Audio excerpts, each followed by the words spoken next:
Pain and suffering settlement amounts. Computation and examples.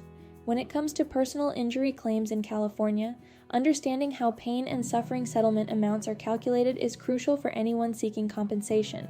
This component of a claim, while not as straightforward as medical bills or lost wages, is vital in ensuring a fair settlement for the emotional and physical distress caused by an injury.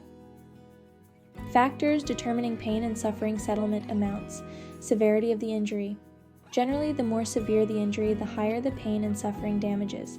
Chronic or permanent injuries tend to result in higher compensation. Impact on daily life. If the injury significantly disrupts the victim's daily activities, hobbies, or quality of life, it can lead to a more favorable settlement agreement. Recovery time. Longer recovery periods typically result in higher pain and suffering damages. Psychological impact. Conditions like PTSD, anxiety, emotional distress, or depression resulting from the injury can also be considered. Age of the victim. Younger victims with long-term injuries may receive higher settlements due to the prolonged impact on their lives. Calculating pain and suffering. Settlement amounts and damages.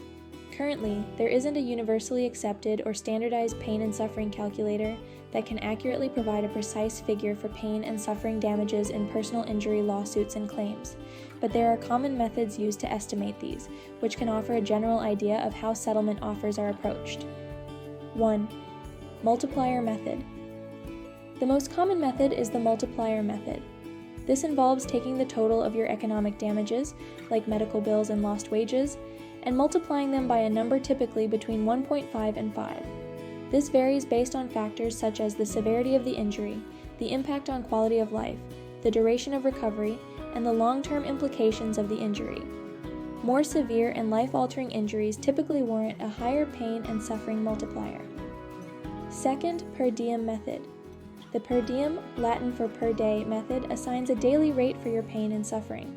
This daily rate is often equivalent to your daily wage rate, under the argument that enduring the pain and suffering is akin to a day's work. This daily rate is then multiplied by the number of days you are expected to experience pain or discomfort. How much is your pain and suffering worth?